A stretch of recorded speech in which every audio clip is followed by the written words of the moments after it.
Alright YouTube, so I've got a 2002 Polaris Trailblazer 250. I'm sure all the there's a lot of similar parts for the Trailblazer, the scrambler, a lot of similar things when it comes to like the cover here, the covers up the clutch.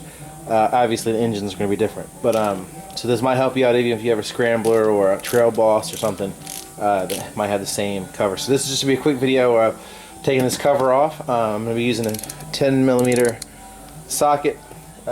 Basically the cover has, I've already started taking them out and then I decided to make a video. It's got about 1, 2, 3, 4, 5, 6, 7, about maybe 8 screws. We'll find out for sure. Most of them are long, are going to be long screws. In the bucket. 2, 3. There's a couple shorter ones. This is number 3. And then once these are out of the way, I can get to the 2 clutches and pull them off. If you saw a video probably that I posted right before this one, I need to get this motor out and find out what's up with the bottom end. It's making a roaring noise when it's running, turning over.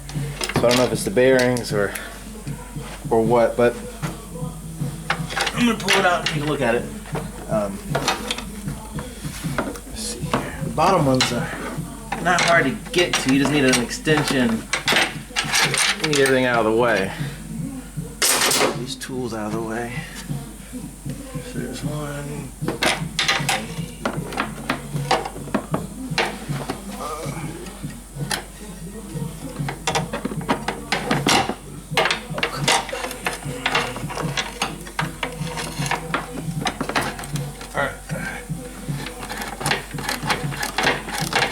Once you pull this off, it makes it easier to get to the clutches and get the belt off, and then you can use the puller to get the clutch off. I was watching a video last week because if you watch my videos, I had another Polaris Trailblazer last week that I recently sold. It was a 2000 model, and I needed to replace the starter.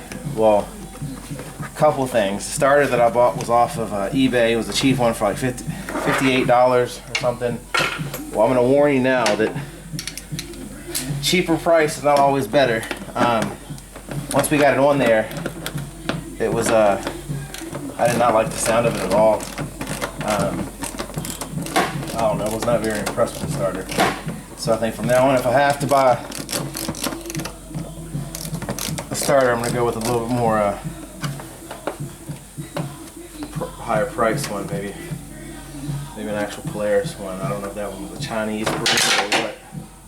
But I mean, it worked, but I don't know if the motor was being difficult to start, the starter would not work. Let's see. Alright.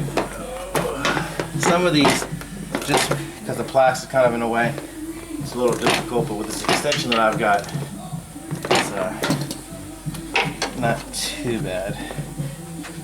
Yeah.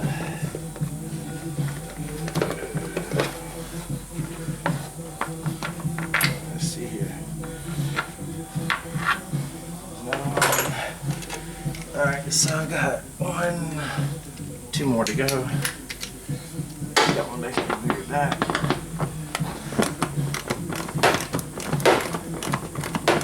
But what I was getting ready to say is after this one, I actually take this clutch off. I'm going to make a video of the tool that we have. It's not an actual Polaris. This wrench seems like it's not an actual Polaris wrench, but if you look on YouTube, there's a lot of people that have different ways of getting them off. Some people use power steering fluid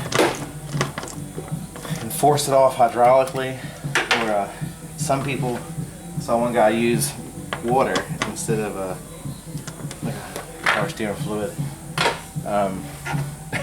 Force it off. It was kind of neat. I was thinking about trying it, but I actually found a bolt big enough that worked. One more. And I lost count.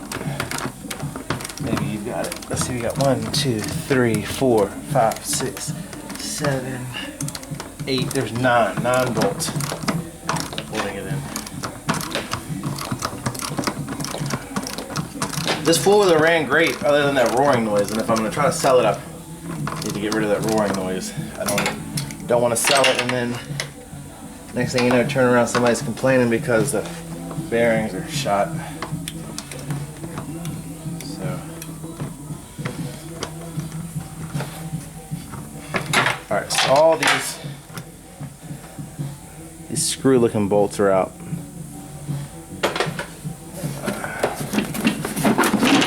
Cover, for the most part, comes off the plastic. A lot of times, it seems to be in the way. There we go. Alright.